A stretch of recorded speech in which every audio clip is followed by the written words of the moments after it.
우리 중에 누군가에게 또 무엇인가에 실망해보지 않은 사람은 없을 것입니다. 또 어떠한 일로 인해서 마음이 가라앉는 것을 경험해보지 않은 사람이 누가 있을까 싶습니다. 서로 신뢰하던 사이였는데 오해가 생기기도 하고 또 상대방으로부터 심한 멸시를 당하면 더더욱 낙심되기도 하지요. 지금 바울이 일부 고린도 교인들로부터 그런 오해를 받고 있습니다. 또 무시와 멸시를 당하고 있습니다. 여러 가지 이유가 있을 것입니다. 헬라 문화의 화려한 어떤 것을 숭상하는 그런 영향이 교회에 좀 만연해 있을 수도 있고, 그럴듯해 보이는 이 순례 설교자들이 고린도 교회에 들어와서 바울과 교인들 사이를 이간질할 수도 있습니다. 그리고 바울 자신의 어떤 잘못도 있지 않을까 싶은 거죠. 이 고린도 교인들은 소위 말하는 그런 슈퍼 사도들에 비해서 사도 바울을 보니까 참 외모도 볼품이 없고 글은 잘 쓰는 것 같은데 말은 잘 못한다, 이런 평가를 하고 있습니다. 또 더 나아가서 약속을 안 지킨다, 또 사적으로 이 연보, 헌금을 갈취한다, 이런 오해도 받고 있습니다. 급기야 사도로 인정도 받지 못하는 그런 상황이죠. 그래서 고린도 후서는 바울이 쓴 그 어떤 서신서보다 그 바울의 그 비통함을 느낄 수 있습니다. 그것이 담겨 있죠. 실제로 이 복음을 전하면서 사도 바울은 참 여러 가지 어려움을, 그 고난에 직면했었는데 지금도 그런 어떤 죽음과도 같은 그런 고난 가운데, 고통 가운데 있습니다. 그래서 고린도 교인들 사이에서는 저러다가 저런 약한 사도 바울이 죽을 수도 있다, 이런 이야기들도 들리는 것이죠. 이미 고린도후서 전반부 또 후반부의 사도 바울이 자신이 그런 극심한 고통을 당한 이야기를 교인들이 하고 있습니다. 고린도후서 1장 8절에서 9절에 보면 아시아에서 당한 환난을 너희가 알았으면 좋겠다. 심한 고난을 당해서 살 소망까지 끊어졌다. 우리 자신이 사형 선고를 받은 것 같았다. 이런 이야기를 쭉 하죠. 11장에 보면 그가 얼마나 많은 매를 맞고 또 돌로 맞고 배가 파손되고 또 강도들을 만나고 바다와 강의 위험을 만나고 못 자고 목마르고 굶고 춥고 헐벗은 이런 이야기들을 쭉 하게 됩니다. 사도 바울은 그런 고통을 지금도 겪고 있는데, 그런데 그는 낙심하지 않는다고 합니다. 그러면서 우리는 이라는 표현을 쓰고 있죠. 이 우리는 함께 복음을 전하던 동료 사역자를 말할 수도 있습니다. 하지만 더 나아가서 그 후에 주님을 따르고 믿고 복음을 전하고 그 복음대로 살아가는 모든 그리스도인들을 다 아우르는 표현이기도 하죠. 그렇게 이 사도 바울의 고백, 나는 낙심하지 않는다는 그 고백은 모든 그리스도인들의 고백이 될 수 있습니다. 그렇다면 이 사도 바울은 그 죽음과도 같은 그 고통의 직면에 있음에도 불구하고 또 우리 그리스도인들도 왜 낙심하지 않는다는 것일까요? 오늘 본문과 또 본문이 들어있는 고린도후서 4장을 통해서 보게 되면 적어도 세 가지 이유를 알 수 있습니다. 첫째로 우리가 낙심하지 않는 이유는 주님이 우리에게 그분의 자비하심으로 생명을 살리는 직분을 맡기셨기 때문입니다. 4장 1절에 이렇게 되어 있습니다. 그러므로 우리가 이 직분을 받아 국률하심을 입은 대로 낙심하지 않는다고 했습니다. 복음을 전하라고 부르신 분이, 교회를 세우신 분이 어떤 인간도 아니고 그 무엇에 의한 것도 아니고 주님의 자비와 섭리로 그를 부르셨고 또 교회를 세우셨다는 것이죠. 그래서 어떠한 사람들의 평판에도 또 어떠한 환경 속에서도 그는 낙심하지 않는다고 합니다. 왜 그렇습니까? 주님께서 나를 부르시고 또 주님께서 교회를 세우셨기 때문입니다. 물론 사도 바울은 2주 전에도 말씀을 나눴지만 그 누구의 추천서도 필요 없을 만큼 부끄럽지 않은 삶을 살아갔습니다. 화려한 수사법을 사용하는 다른 자칭 사도라는 그 사람들처럼 또 돈을 벌기 위해서 말씀을 왜곡해서 전하지도 않았다고 하죠. 사람들 앞에서 또 하나님 앞에서 교만하지도 않고 정직하게 또 올곧고 당당하게 사역했고 살아갔음을 그가 말하고 있습니다. 그러면서 고린도 교인들에게 도전을 던지는 것이죠. 다른 사람들과 비교하는 방식이 아니라 또 더 유명한 추천서들의 그 추천을 받을 필요도 없이 스스로 평가할 수 있을 만큼 온전한 삶을 살아가라고 도전하고 있습니다. 그러면서 자신의 삶이 완벽하지는 않았다는 것도 인정합니다. 자신의 연약함에 대해서도 고백하고 있습니다. 하지만 그 질그릇과 같은 자신의 연약함, 그 볼품없는 자신 속에서 빛나는 보배이신 예수 그리스도가 능력이 되는 것을 고린도 교인들에게 말하고 있습니다. 그렇기 때문에 그는 그의 연약함에도 불구하고 낙심하지 않는 것이죠. 우리 그리스도인들도 어떤 방법을 사용하든 또 어떤 모습으로든 복음을 전하는 자로 살아갑니다. 우리 역시 스스로 하나님 앞에 또 다른 사람들 앞에 누구나 볼 수 있게 환히 드러나는 삶, 다른 이의 추천을 굳이 받을 필요도 없을 만큼 온전한 삶을 살아내라는 그 요청과 도전을 또 우리도 받게 됩니다. 하지만 그 삶이 완전하지 않더라도 또 살아가면서 고난을 받는다 할지라도 우리 역시 낙심하지 않습니다. 완전한 자를 부르시지 않고 죄 많은 자를 부르셔서 제자로 삼으시는 그 주님이 우리 안에 보배가 되시기 때문입니다. 의사가 필요 없는 건강한 자를 부르시기보다는 병든 자를 부르셔서 치유하시는 그 주님의 능력이 우리 안에 있기에 우리는 낙심하지 않습니다. 또한 그 부르심은 우리가 복음을 전하고 살아내는 자로서의 그 부르심이기 이전에 하나님의 자녀로서의 부르심입니다. 그리고 각자 삶의 자리로 부르심이 있습니다. 오늘 이 자리에 우리가 서 있는 것, 또 월요일부터 토요일까지 어떤 곳에 서 있든지 그것은 주님의 부르심입니다.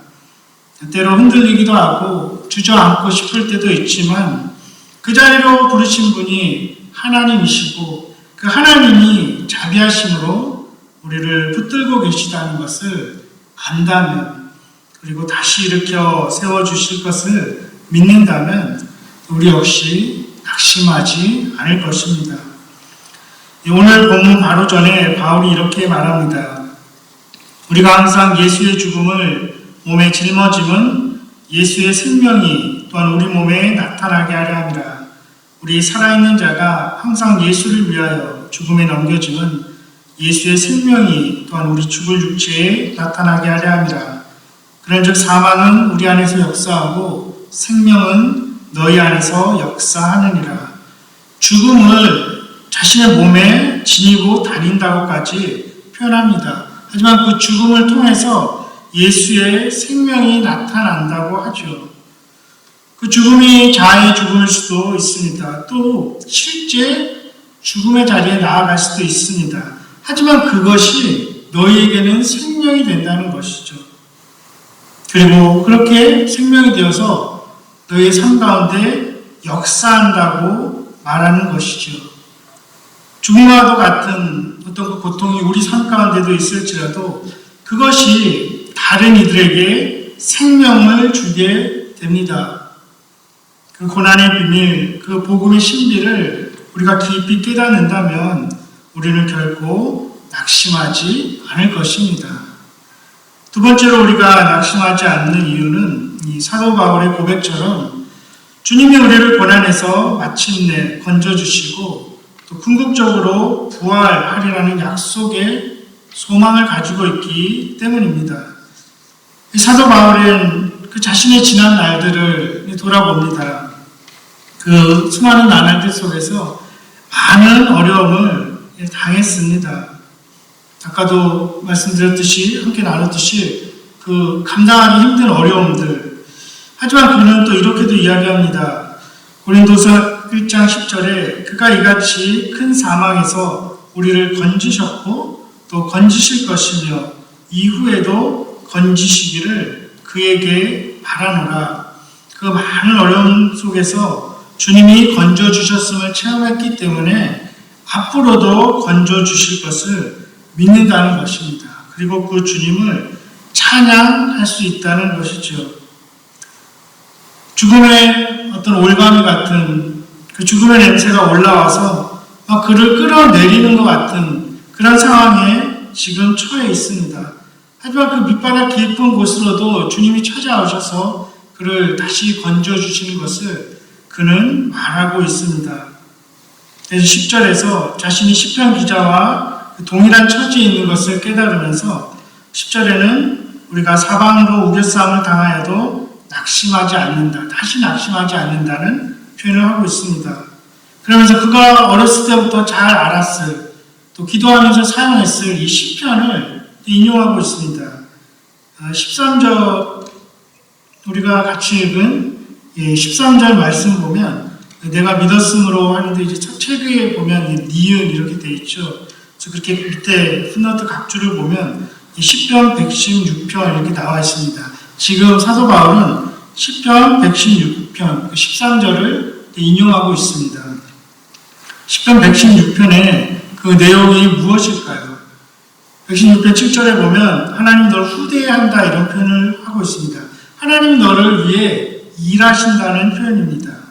하나님은 생명이 위협당하는 그 고통과 죽음과 같은 상황에서 사랑과 은혜로 성도들을 건져주신다는 것이죠. 그래서 그 시편 기자는 나는 인간이 아닌 하나님만 믿을 수 있다 이런 고백을, 그런 노래를 하고 있습니다. 설사 죽음의 자리에 나아간다 하더라도 그 죽음마저도 하나님은 그 성도의 죽음을 귀중하게 여기신다. 이렇게 시편 116편에 나와 있습니다. 그러니 그 시편 기자의 고백처럼 나도 하나님을 사랑하고 신뢰하고 감사한다. 나는 서원을 지킬 것이다. 이런 시편 기자의 고백이 지금 사도 바울의 고백인 것입니다. 그리고 평생 기도하리라 결심하게 되죠. 그러면서 공개적으로 시편 116편에 함께 찬양하자, 함께 감사제를 드리자 이렇게 고면하고 있습니다. 시편 기자의 외침이 사도 바울의 외침입니다. 그리고 그들의 외침은 우리의 고백이고 우리의 찬양인 것입니다. 그런 믿음을 가진 사도 바울은 그 사도 바울의 비판자들이 주장하는 것처럼 이제 그가 죽을 것이다, 약해질 것이다 그렇게 되기는커녕 점점 그 부활신앙으로 인해서 강해짐을 느끼게 됩니다. 14절에 이렇게 이야기하죠. 주 예수를 다시 살리시니가 예수와 함께 우리도 다시 살리사 너희와 함께 그 앞에 서게 하실 줄을 아노라.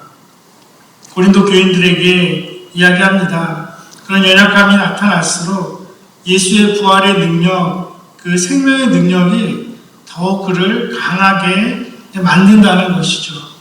그래서 고린도 교인들에게 너희들도 이것을 알았으면 좋겠다 하는 것은 무엇입니까? 과시적이고 화려한 수사를 사용하는 그 사람들은 세상의 문제와 고통을 다른 사람들에게 넘기려고 한다는 것이죠. 그런 사람들을 찾지 말라는 그런 의도가 포함되어 있습니다. 왜냐하면 그들은 약함이 없어야 인정받는 세상에서 사는 자들이기 때문입니다. 하지만 예수님의 생명이 자신의 육신 안에, 이 유한한 육신 안에 나타남을 통해서 자신은 죽음에 넘겨지지만 다른 사람들에게는 생명이 나타나고 마침내 예수께서 자신도 부활의 자리로 인도하실 것이라는 그것을 고린도 교인들이 다시금 알았으면 좋겠다는 그 간절함이 배어 있습니다. 또 그 서신을 읽는 모든 독자들에게 사도 바울이 것을 말하고 있습니다. 그러니 사도 바울이 받는 그 멸시, 고난, 그것을 보면서 사도 바울을 실패자로 여기지 말고 자신과 함께 감사제를 드리자, 찬양하자, 그것을 감사와 찬양으로 바꾸라고 고린도 교인들에게 시편 116편을 인용하면서 권면하고 있는 것입니다. 그 권면과 초청은 오늘 우리에게도 주시는 성령의 음성입니다. 우리도 늘 부활의 주님께 감사를 드리고 함께 찬양하는 자들이 되기를 원합니다. 바라기는 우리 고린도후서의 말씀을 함께 나누면서 수렁에서 건지시는 우리의 삶의 모습을 통해서 또 약해 보일지라도 부활의 소망을 가진 우리 삶의 모습을 통해서 더 많은 사람들이 함께 찬양하고 더 많은 하나님의 능력이 우리 삶 가운데 또 우리 공동체 가운데 임하고 흘러가기를 소망하고 기도합니다. 세 번째로 우리가 낙심하지 않는 이유는 우리에게 주어질 그 영원한 영광의 무게에 비하면 잠시 받는 고난은 아주 가벼운 것이고 또 그 고난이 영광의 수단이 되기 때문입니다. 17절에 이렇게 말합니다. 우리가 잠시 받는 환난에 경한 것이 지극히 크고 영원한 영광에 중한 것을 우리에게 이루게 합니다. 이것을 안 사도 바울은 그 자신을 이제 옥죄어오는 그 숨이 막힐 것 같은 그 극한의 어떤 슬픔, 고난, 역경마저도 일순간에 가벼운 것으로 느껴졌을 것입니다. 이 사도 바울의 고백은 우리 주님의 말씀을 기억하게 합니다. 마태복음 11장 28절 30절 이렇게 말씀하시죠. 수고하고 무거운 짐진 자들아 다 내게로 오라. 내가 너희를 쉬게 하리라. 나는 마음이 온유하고 겸손하니 나의 멍에를 메고 내게 배우라. 그리하면 너희 마음이 쉼을 얻으리니 이는 내 멍에는 쉽고 내 짐은 가벼움이라 하시니라. 사도 바울의 이 고백 그리고 그 믿음이 우리에게도 있다면 그 어떤 역경이 고난이 가볍지 않겠습니까? 그 어떤 무거운 짐이 우리에게 장차 주어질 영광보다 무거울 수 있겠습니까? 그리고 우리가 복음을 위해서 당하는 그 고난, 믿음으로 살아가면서 당하는 그 고난은 영광을 이루기 위한 필수 조건임을 사도 바울은 지금 이야기하고 있습니다. 그것을 이야기하면서 사도 바울이 이 겉사람, 이 속사람이라는 표현을 사용하죠. 사람들은 이제 나이가 들고 육체가 죽음을 향해서 가고 있는 것을 인식하면 의기소침해질 것입니다. 여기 계신 분들, 저를 포함해서 아마도 살아온 날들보다 살아갈 날이 덜 남지 않았나 싶습니다. 그런 것들을 인식할 때 가끔 의기소침해질 때가 있죠. 낙심될 때가 있을 것입니다. 순간 두려움을 느낄 수도 있을 것입니다. 사도 바울도 전혀 그런 두려움을 느끼지 않지는 않았을 것입니다. 그런 두려움들을 깊이 느끼지 않았다면 이 죽음에 대한 통찰력 그런 것들이 어떻게 더 나왔겠습니까?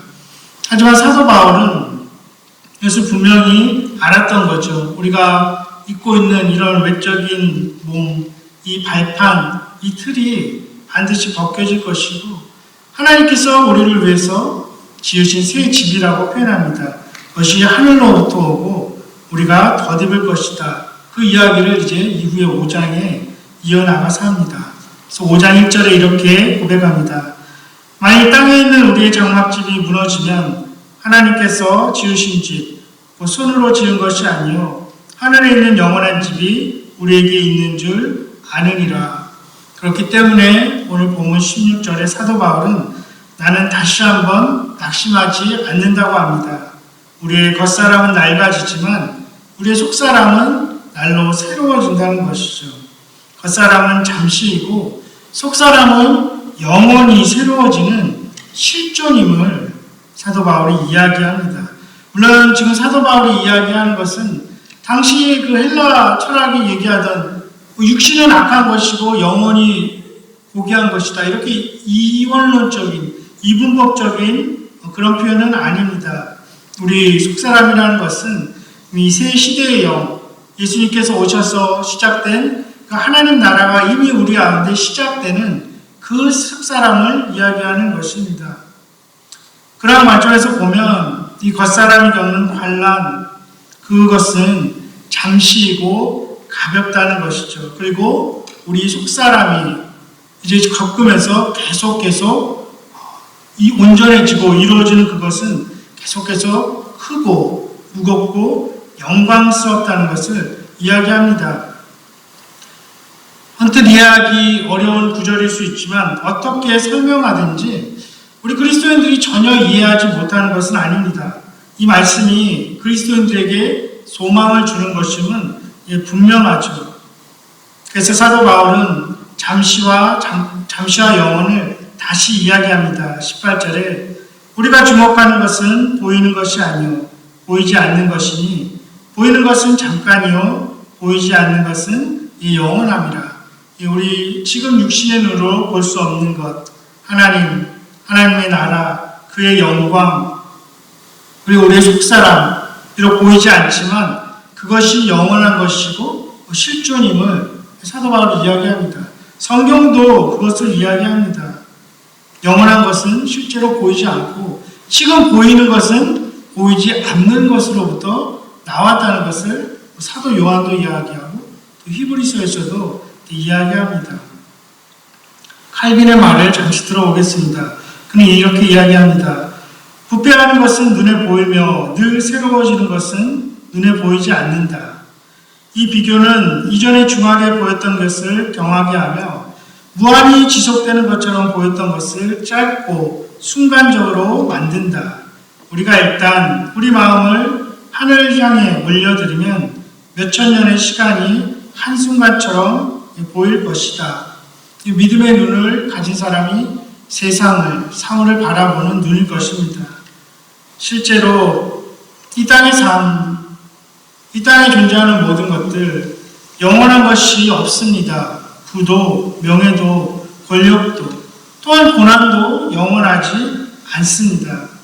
이 사도 바울이 분명히 그것을 알았고 그래서 고린도 교인들에게도 말하고 있습니다. 여러분이 그렇게 중요하게 여기는 것, 보이는 것이 잠시 동안만 있을 것입니다. 이 생에서의 삶은 앞으로 다가올 그 실제에 대한 그림자일 뿐입니다. 거기에 주목하지 마십시오. 영원하고 늘 새로워지는 하나님 나라, 그 하나님의 영광에 주목하십시오. 이렇게 이야기합니다. 이 말씀은 이 땅을 살아가는 우리의 시선이 어디로 향해야 할지 또한 가르쳐주는 말씀입니다. 우리의 시선도 영원하고 크나큰 그러나 겉사람의 눈으로는 볼 수 없는 그 하나님 나라, 부활하신 주님의 영광을 볼 수 있기를 소망합니다. 살아가면서 우리를 낙심하게 만드는 일이 없지는 않을 것입니다. 앞으로도 계속 있을 것입니다. 하지만 죽음과 같은 고난과 역경이 온다고 할지라도 우리는 낙심하지 않습니다. 주님이 우리에게 그분의 자비하심으로 생명을 살리는 직분을 맡기셨기 때문입니다. 우리가 낙심하지 않는 이유는 사도 바울의 고백처럼 주님이 우리를 고난에서 마침내 건져주시고 궁극적으로 부활하여 새로운 몸을 입을 것이라는 그 약속의 소망을 가지고 있기 때문입니다. 우리가 낙심하지 않는 이유는 우리에게 주어질 그 영원한 영광의 무게에 비하면 잠시 받는 고난은 가벼운 것이기 때문입니다.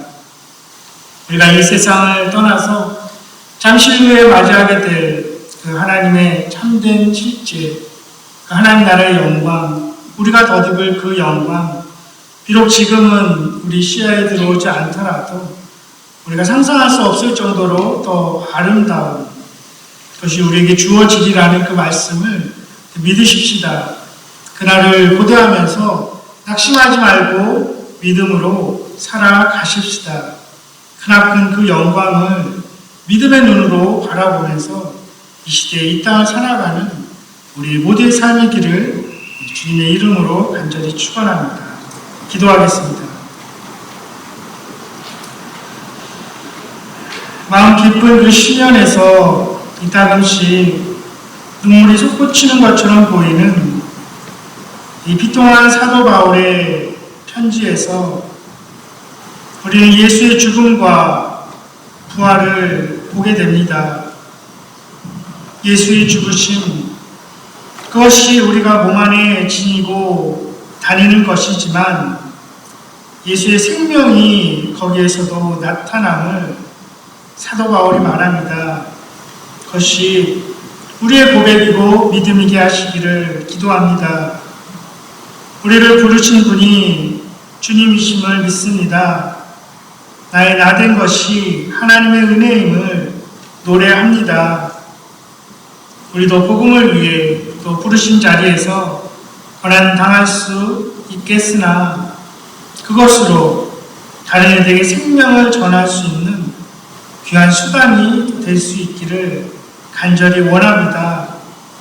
은혜로우신 주님께서 우리의 미래를 준비하고 계심을 믿습니다. 손으로 지은 것이 아닌 하늘에 있는 영원한 집, 영원한 새로운 거처를 향해서 우리가 한 걸음 한 걸음 이 땅에서 믿음의 걸음을 걸어가게 하여 주시옵소서. 우리와 함께하여 주실 줄을 믿습니다. 우리에게 허락하신 물질을 썩지 않는 곳에 쌓아두는 그 지혜와 믿음을 주시옵소서. 주님께 우리가 땀 흘려 번 일부를 드립니다. 귀하게 하나님 나라와 영광 위에서 잘 사용되게 하여 주시옵소서.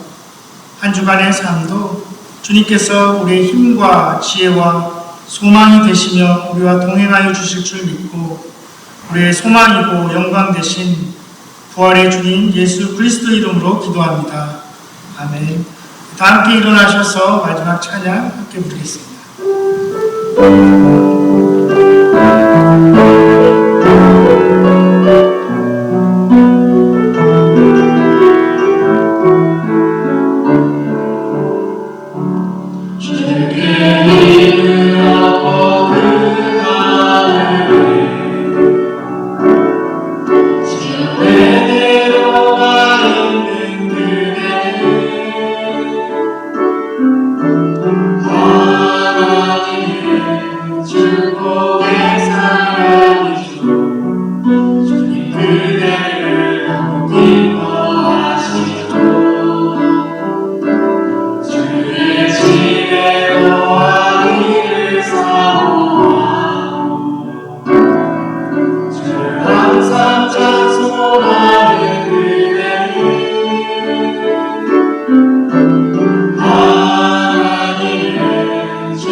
이제는 우리 구주 예수 그리스도의 은혜와 하나님 아버지의 사랑과 성령의 교통하심이 주님의 자비하심으로 우리를 부르신 주님의 생명이 우리 안에 있기에 결코 낙심하지 않는 이 자리에 모인 주님의 자비하심으로 부름받은 자녀들, 그 가정과 일터 위에 지금부터 영원까지 함께 하시기를 간절히 축원하옵나이다.